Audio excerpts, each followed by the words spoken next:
What is up, everybody? Welcome back to a new podcast episode. I am honestly excited to be back. Like every time that I keep all my podcast stuff in like this little suitcase, my mics, my setup, and the last few times that I've opened it, I'm like, I'm really excited to be back. Like this is just has always been such like an outlet for me, and kind of started as like a fun little hobby, but now that I'm doing it more regularly, it's like one of the first things I think of doing when I just want to like decompress, get things off my chest. And if you've been listening for a while, and especially if you know me personally, you know that I started sincerely to be the most raw, candid, unfiltered podcast when it comes to not just what we talk about and just the rawness of the, I don't know, just how life hits you, and how I a lot of times have always been uncomfortable to talk about certain things or just feeling like I have to kind of have it together most of the time. But getting on the mic and being able to talk about some of the most real, raw, unfiltered things that life throws at you, and how you have to handle those things as a human being, as a person in your early 20s just trying to figure it out, I think it's just really what I wanted to capture in every episode since the beginning. And it hasn't always been easy, but it's just been a lot of fun to even just receive messages from people saying that they can relate and that they feel a little bit less alone. And that, to me, not to be like the cliche podcaster that starts every episode with this, but truly, like, it means a lot. That's why I do it. And also, I'm not gonna lie, like, part of it is also just because I really enjoy it, and it is still kind of like a hobby for me. So yeah, with all that being said, I'm just glad to be back. I'm glad to be just in this space again and doing something that I love, and it just like fills my cup, I guess. And for some people that's other things, but for me it's talking like this on a mic. So I feel like I've always really jumped into like the depths whenever I start my episodes. It's like 2 minutes in, we're already like talking about, life's hardest things, which I think is good. But I also just kind of wanted to do a better job this time around of sharing more of just who I am in a more lighthearted sense.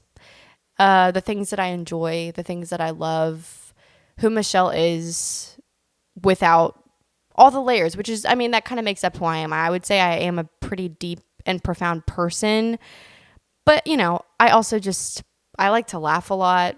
I like to enjoy things like anybody else, and I have hobbies and I have things I like to do. And especially within the last couple of years, I feel like, well, actually within the last like year, I feel like I've been like really trying to, like, again, another cliche, but like find myself again. And I talked a little bit about that in the last episode, but like not just in a profound sense, but even just what Michelle is like when it's just her and Michelle. What are the things that I like to fill my time with? What are the things that I think about?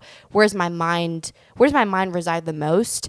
And I think I've been uncovering a lot of like cool, I don't know, maybe like quirky things about myself that I guess like I'm just now discovering that I've actually found is funny, because a lot of times I'll talk to my closest friends and they're kind of like, yeah, like we knew that about you, or like that's something, but I just think for myself, the way that I have seen myself, what I've seen when I've looked in the mirror is always someone that's very like stoic, that is a little bit rough around the edges, that doesn't have anything but depth, and joy is sometimes hard to find. And I think that I'm finding all of that recently, which sometimes feels like I don't know, in touch with like a whole nother being, which is kind of crazy, and a podcast for another day. But I thought I would start out with just some of my favorites. Again, just keeping it lighthearted, some of my favorite things. And I actually thought of this because I do have Snapchat. Okay, don't come for me. I'm in my 20s. I do have Snapchat, but I have upgraded to only using Snapchat for like I'm telling you, the only reason I have Snapchat is because I don't want to lose all the memories that I have of it, because that's where I have most of my like high school memories. And don't play with me and don't lie to me with what I'm about to say because I know that you also have a my eyes only. I have a my eyes only. And I know most people, I don't even have to go into the reasons why people would use that when Snapchat first came out. I think we all know. But I, like, in there, I'm not gonna lie, I'm kind of outing myself. But if I show you my eyes only on Snapchat, it's mainly like pictures of like either like scenery or a picture of just me either like crying or whatever, and it's like a description of what I'm feeling in that moment or what I'm thinking. And I often look back at that and I'll like, put my little password in and I'll go like through like all the way back to like 2016 or whenever I downloaded Snapchat. And I'm like, man, like it's actually kind of crazy and almost like encouraging in a weird way to like look back at different seasons of your life. Cause I've always been very intentional on not just journaling, like pen and paper, but for some reason, like taking pictures of certain things that I know will remind me of a time that maybe I wasn't doing well or a time that I was like enjoying life like never before, and being able to look back on those times. Or a lot of it is also this, like me talking to myself basically, but obviously not something that I would like, I'm not with like on the podcast with a mic, but I'm like talking to myself and I'm like telling myself how I'm feeling. And again, the amount of times I've looked back like years later and been like, oh my gosh, that's crazy. I was talking about a boyfriend I had when I was like 18, or like I was, and it's cool to look back at that. And a lot of times it's not even like, oh, I was so young and I was so stupid. I honestly, like, of course you're going to have those moments when you look back at stuff like that, but also it's just like, I've grown a lot. And like there are days where I feel like I've been stagnant in growth, or maybe there are days where I'm like, man, like it just feels like I'm just here and I'm just going through the motions. But then I look back on things like that and I'm like, wow, okay, that's not actually entirely true.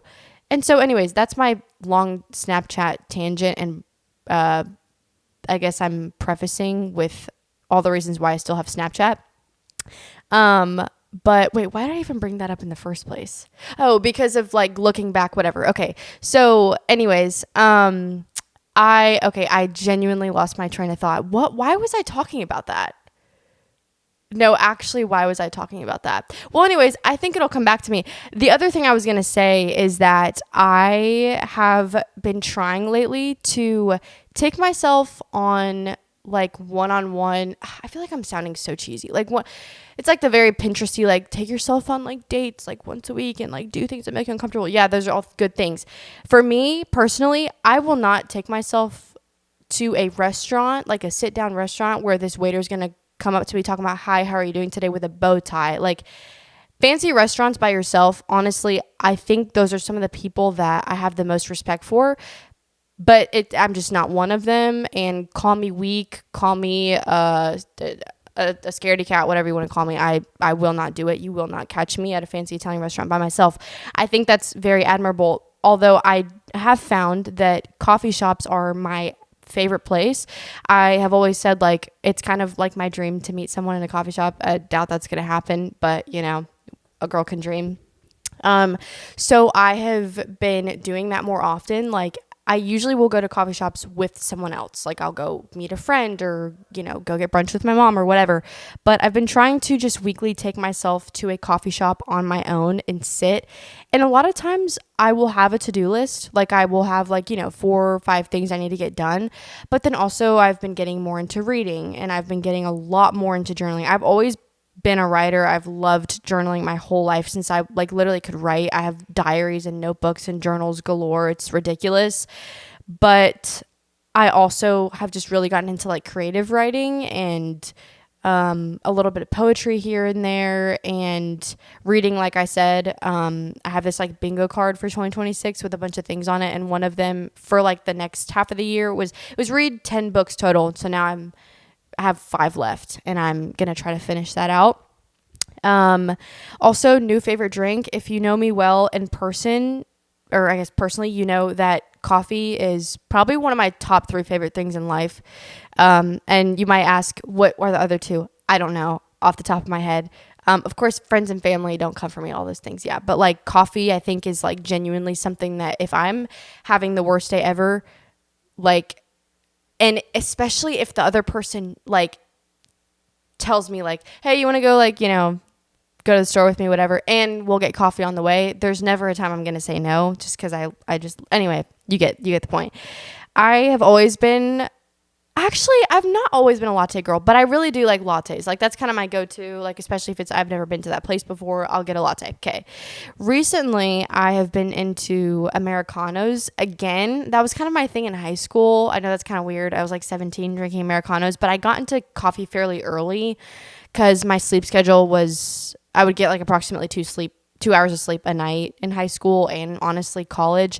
So I got into the whole like craft coffee, like I know what a good cup of coffee tastes like. I might not have a lot of skills, but that's one skill I have is like I can tell you immediately, even like if it's Ethiopian or it's from Colombia. Like I have a very, anyway, again, you get the point.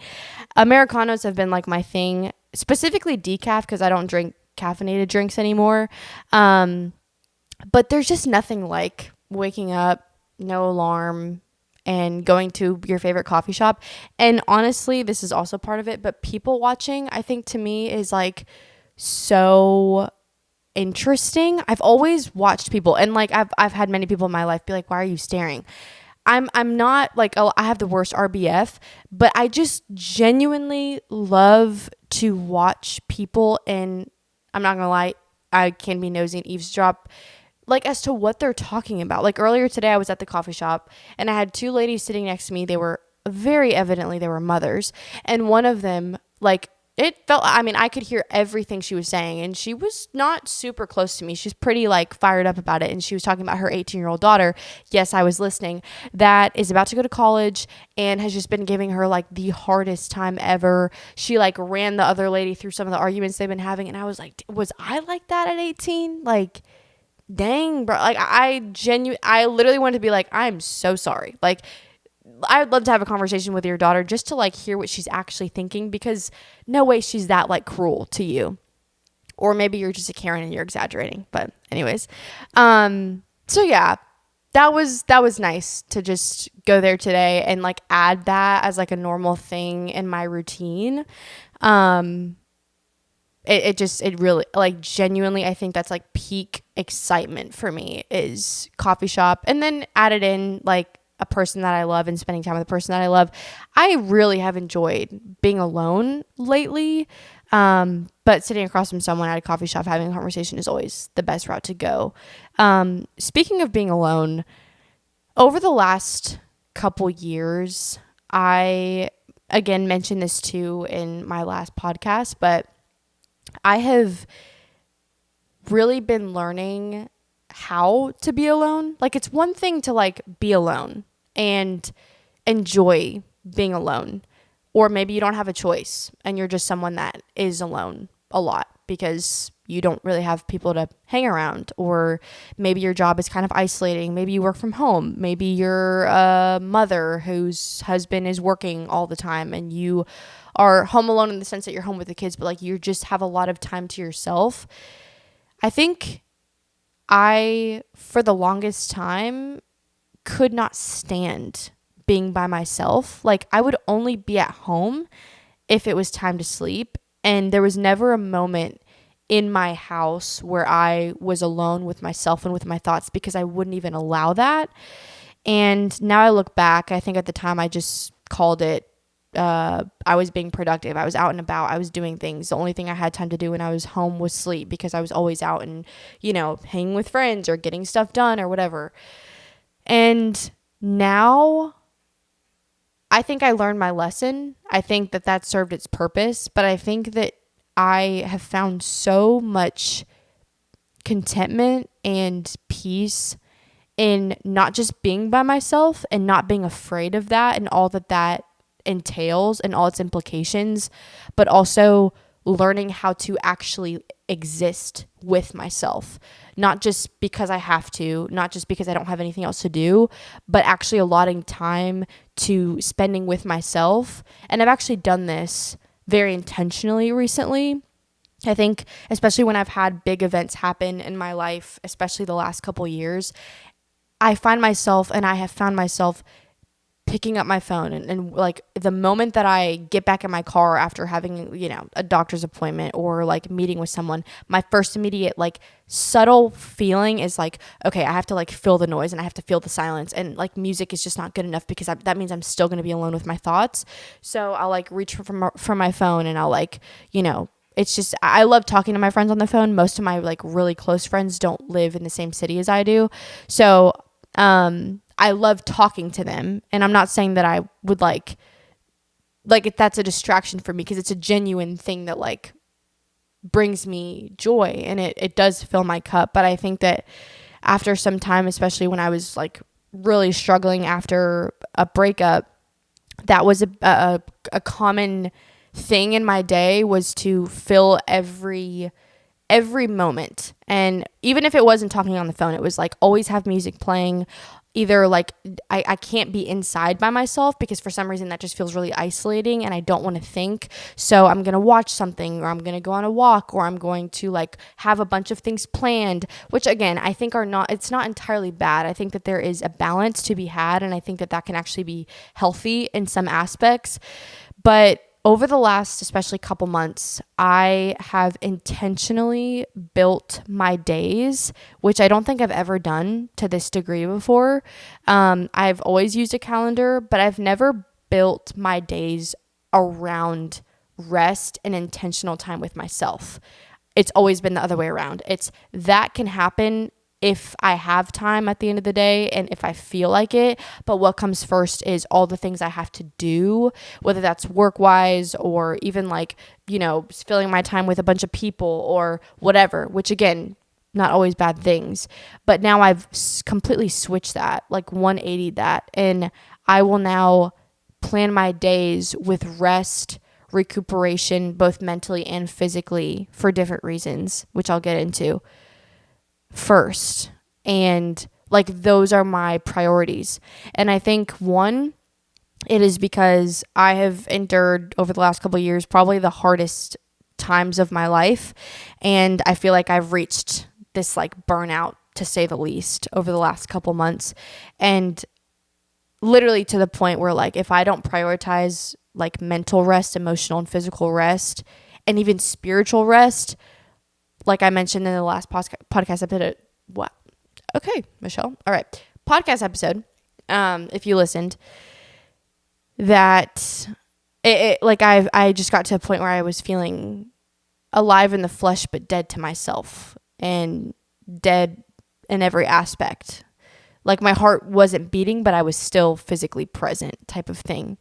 And I realized that there's a lot of reasons why that was the case, and there's a lot rooted there. But if you would have told me like 2 years ago that I was going to be prioritizing rest, and so much so to the point where it is making me uncomfortable, and I still have those moments of feeling so guilty for prioritizing that. You hear a lot, protect your peace. I feel like that's such like a buzz phrase recently.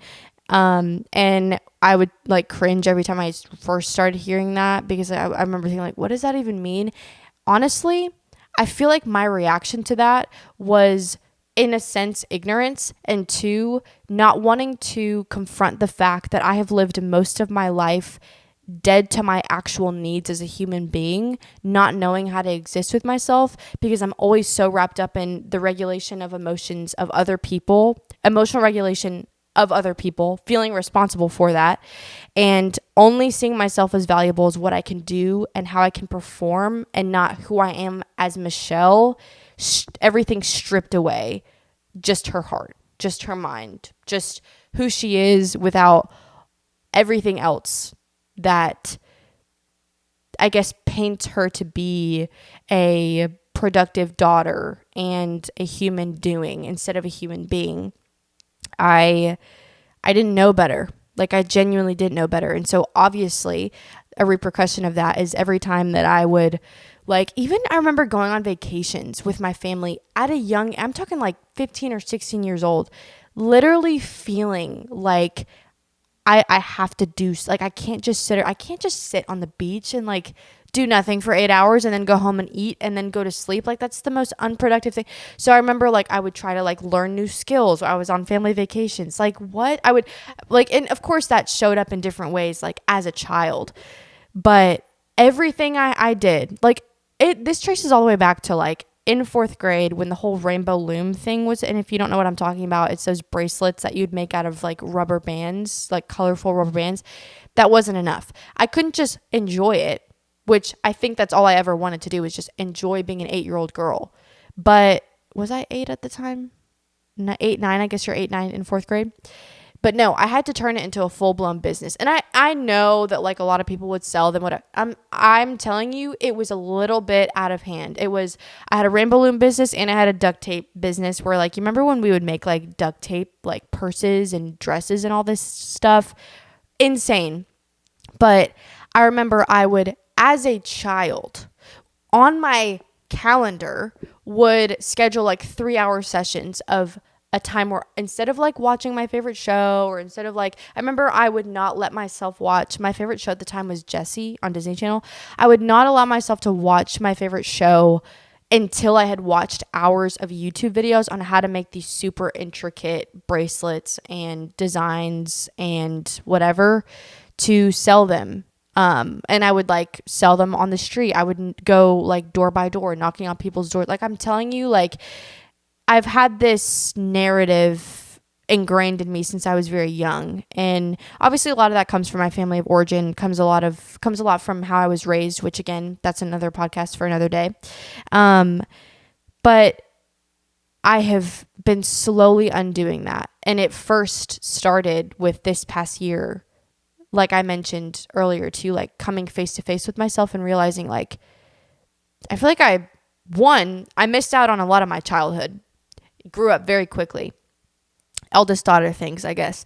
But also, like, I'm still I've always just functioned like that, and I'm still functioning in that way of like in my relationships, in my work, in my family, with my friends. I'm only as valuable as what I do. And if you give me anything, and if you extend your hand, and if you extend any care without me having to do something for it, or just because you love Michelle and not the things that Michelle does, something's like, it makes me very uncomfortable. It makes me feel very like really, like you really like just genuine. And I know that sounds like crazy. And I wouldn't have believed you if you had told me that I was functioning that way like a year ago, but now doing a lot of inner work, a lot of reflection. I've been going to therapy a lot over the last year. I've come to terms with all these things, and not just that. I think coming to terms with that was the first, probably hardest step. That's what they say is like the first and hardest step to like self-awareness, is actually realizing that you like have some things that you need to figure out, and you have some ways of operating that are not healthy, and you think that you know best, and you think that you know, or you're doing the best you can, and you whatever. But we are all functioning and operating in ways almost like a reaction to all the things that we've lived up until this point, all the things that have happened to us. Everything we do has a rhyme and a reason. And it's so important that we know the root of those things. I think a lot of people want to talk about emotional intelligence, and that's essentially just like how we reason with the things that we feel. It's not just knowing what we're feeling, but why we're feeling them, and where that feeling is coming from, and how to reason with that feeling, knowing how to share it, when to share it, how to embrace other people's emotions within our cultural context, relational context, how to express our emotion when it feels like it's overwhelming. These are all aspects of emotional intelligence, and I think that they are vital to not just knowing how to move forward, but knowing how to go back into our past. A lot of times having to relive certain things that we might not always want to relive, and going, the only way for me to be better is to take a few steps backwards, sort through some things and deal with some things, and then I will be able to take like bigger strides forward. And that's kind of how I've been seeing the last, like, I guess the first half of the year, is how do I do that well? And how do I allow personal growth in the mundane and in my daily life, and curate my life and structure my days with that goal in mind, if that makes any sense. And I think a lot of it has started with just me realizing how unhealthy it's been for me to function as, again, like I've said a lot in past episodes too, as a human doing and not just a human being. Obviously, like, your decisions matter. Obviously, what you do matters. But if you find all your worth and value in who you are to other people, or your ability to make yourself as small as possible in order to allow other people to have essentially walk all over you, and you're only as good as how productive you are, that can be a dangerous place to stay. That's a dangerous way to live. And I think it's honestly one of the biggest, most qualified recipes for burnout, honestly. And I will never forget recently, one of my friends, we were at a small group, and this is just a small example, okay? But a lot of times the biggest revelations I feel like are in the smallest things in life. We were at a small group, and we meet at this house that, like, the living room is not super big. So, like, there's not a ton of seating space and area for people to sit. So anyways, we get there, and her and I had grabbed like two chairs, which a lot of times, like, I'll find myself like sitting on the floor, or I'll sit like on the fireplace because, you know, like the couches are taken up or whatever. But we had gotten there a little bit early, and we had found two actual chairs. Okay, I'm getting somewhere with this. And I remember, like, the small group starts or whatever, and a lot of people had come that day. So, like, everybody was crammed. And there were 3 people that were up against the wall and, like, crouched up against the wall. Mind you, we're going to be in small group for probably like an hour and a half to 2 hours. So I, like, look to my right, and I see them, like, literally, like, popping a squat in this living room. And I'm like, there's no shot that they're going to sit like that the whole time we're having this discussion. So I turned to my friend Audrey, and I'm like, hey, I'm going to, like, move. Like, there's no way that they're just going to sit like that.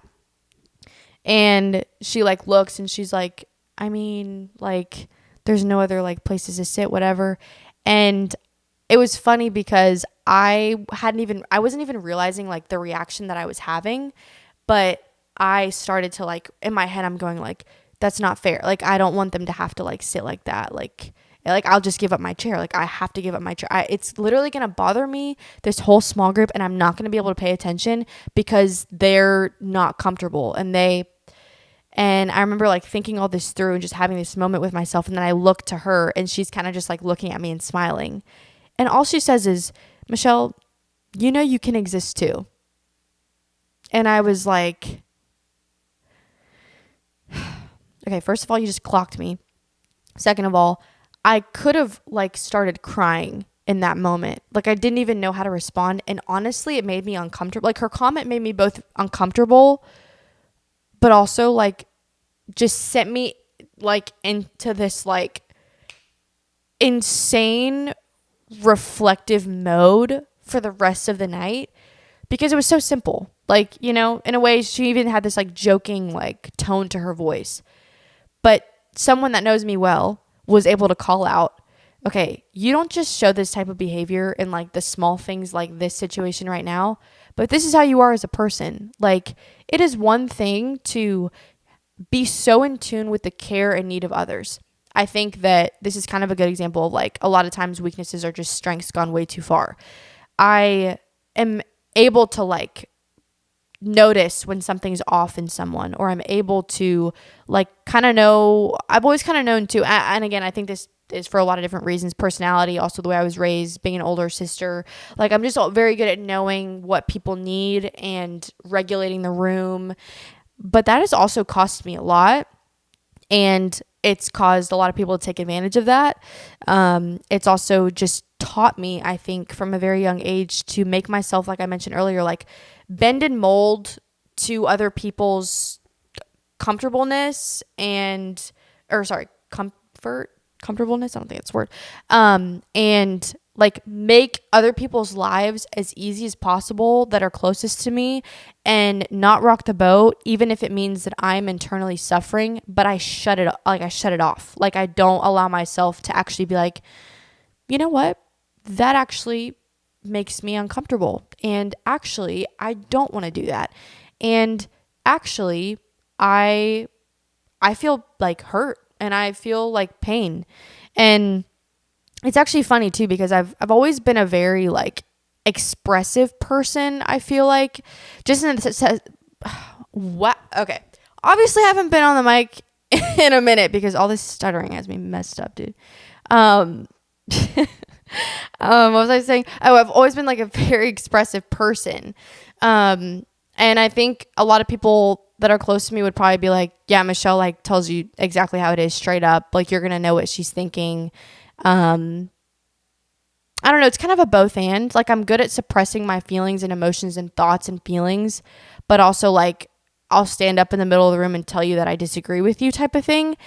But I like pick and choose. Like if I have something to lose, meaning actually if the other person has something to lose, or if it's going to be at the cost of someone else's feelings, or, you know, even if I'm just doing like what's normal as a human being and like expressing boundary and expressing hurt and expressing concern, I have been really good at like keeping that bottled up.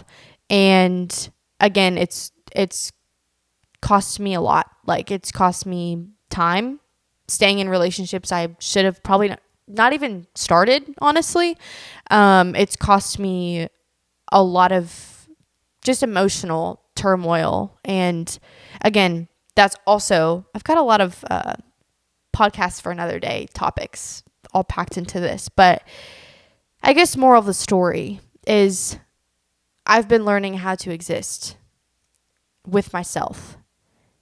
And not just that.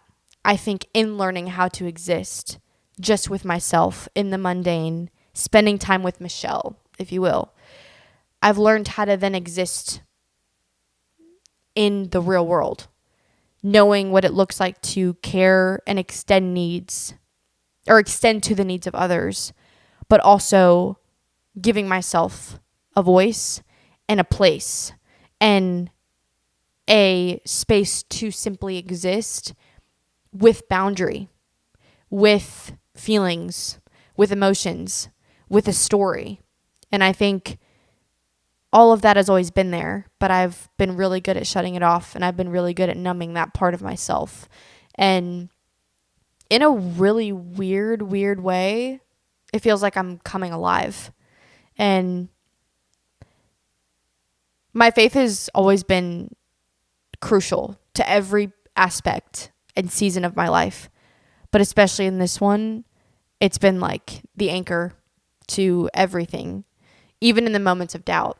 And in learning all of this, kind of how Jesus said, like, you're going to have to lose your life to find it. Or I guess that's like the premise of the gospel in a lot of ways.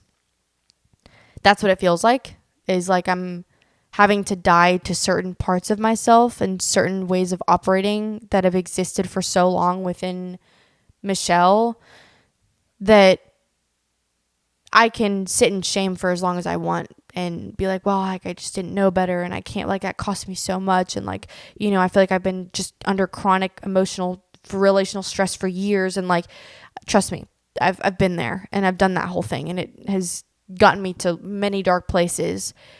But I think it's also such an opportunity to be like, all right, like, help me to die to the parts of me that do not serve me, that have never served me, and especially don't serve me now.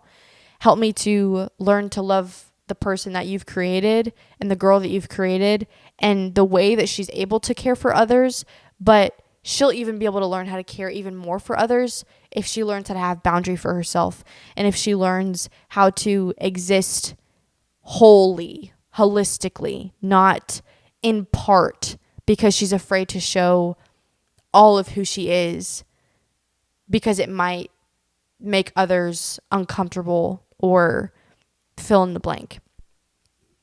I think that's honestly a superpower when you kind of learn that. And I'm not there yet. Like, I'm really not.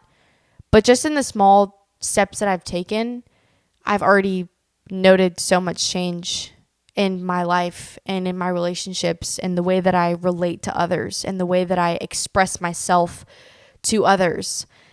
in a way, it's also like, it's been, I mentioned this too in the last episode, like it's kind of like walking for the first time. It's a little bit like awkward to watch probably.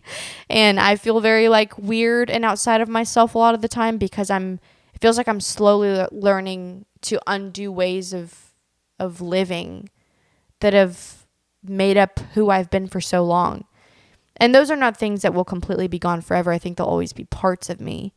But I think that they will be the evidence and the testimony of growth in my life, that I am able to learn how to not just be here and be able to play the part well, depending on what the other person needs and what life demands, but actually show up as Michelle with a whole heart. And I don't know. I don't even know entirely what that looks like yet, but I think that that's a journey worth going on. And I share this mostly. I'm done. Maybe I should just quit the podcast, dude. Like English is not my first language. I think I've said this before. But I was telling my friend recently the other day, to now end on a more lighthearted note, that I think it's one, just because it's just been a really, really rough year. And I think with that, like certain parts of yourself that are the most vibrant can sometimes become like diluted almost, and just kind of feeling like a watered down version of myself, like a very like the parts of me that had so much color, I think like it seems like they've always like been very vibrant, almost like are taking on more of like a beige color now. And this is within the last several months. And I feel like I don't know, again, this is a very like cliche thing that you'll find on a quote on Pinterest, but like I feel like I'm kind of getting my spark back. And again, if you're listening to this and you know me personally, like you know exactly what I'm talking about, because Lord knows that the last year has been an actual shit show. It's been insane. But I feel like one of the parts of me that has always been the most vibrant is like the way that I talk. And I mean, my love for things like this, like podcasting and everything. It's even like affected like just the way that the words I use, and just, I think it's been harder recently to express myself and find the words because it's just felt hard recently. And so I'm not justifying the stuttering with that, but I'm also just saying, I think in the same way that I feel like it's like I'm learning how to live again, like talking and expressing myself sometimes, it's just seemed like a little bit more of a chore. And so, yeah, I don't know if any of you guys noticed that, like listening now versus, a year or two ago whenever I was on here. But, yeah, thank you guys for listening. Really, again, I don't usually have like this is what we're going to talk about today, and these are all the reasons. This is just where my head has been at the last few days. And I share it because I know that going through something like this and just finding yourself again and that whole thing, like I would want more tools on not just 10 ways to get better at it and 10 ways to get out of a dark hole and 10 ways to be better. Like I would love to hear more humans talk about like, well, what does it actually feel like to be like in the thick of it? Like, what does it actually like tangibly feel like to know where you want to go, but not exactly know how to get there? What does it look like in the in-between? And I think that's kind of what I presented to you guys today as best I could. So with that being said, like I said, thank you for listening. And yeah, I'll see you guys in the next podcast episode.